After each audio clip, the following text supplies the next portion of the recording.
L'égalité professionnelle aujourd'hui, on a plein d'accords dans les entreprises qui disent « Attention, les femmes doivent gagner autant que les hommes ». Oui, dans l'absolu c'est vrai, souvent on va vous dire « Mais les grilles de salaire, en journalisme notamment, tel indice, c'est telle fonction, donc non, il n'y a pas de différence entre les hommes et les femmes ». Faux. On connaît tous le supplément individuel qui d'un seul coup est donné à l'homme et pas à la femme. On connaît tous la petite prime discrètement glissée à l'homme parce qu'il a accepté de faire des heures en plus et pas la femme. Et on connaît tous aussi le poste à responsabilité qui est proposé à tout le monde. Et quand la femme passe l'entretien, on lui dit « Mais vous êtes prêt à rester juste 22 heures au sein de l'entreprise, à monter des pages et à être dispo s'il y a besoin, vos enfants vont pas ?» Non, ça on oublie. Donc l'égalité homme-femme, elle se fait aussi et surtout dans les consciences et en rappelant que ça ne se fait pas, que si on veut valoriser les femmes, on y va beaucoup plus fort.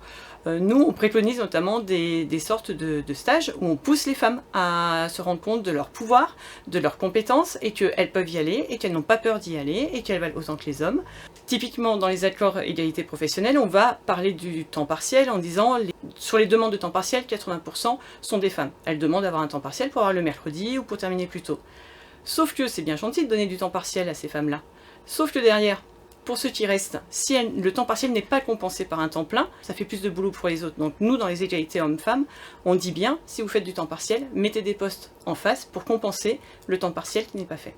Tu peux aussi voir des choses comme aider à briser ce plafond de verre, c'est-à-dire pourquoi d'un seul coup ça s'arrête à l'indice 150, typiquement sur la grille presse quotidienne régionale, où les femmes ne passent pas au-dessus de 150, parce que 150 c'est souvent des postes à responsabilité, et que les hommes sont prêts à tout, alors que les femmes, dans l'esprit certaines fois des patrons, bah non, une femme elle sera pas prête à donner plein de choses au journal, alors que peut-être réorganiser autrement, accepter que la femme rentre chez elle et supervise les pages depuis chez elle en ayant un œil éventuellement sur la vie de famille qui se continue, c'est possible. On peut aussi imaginer que les réunions, eh ben non, elles se font pas à 20 h, on les commence seulement à 15 h de manière à ce que 17 h, les gens puissent être partis, hommes ou femmes.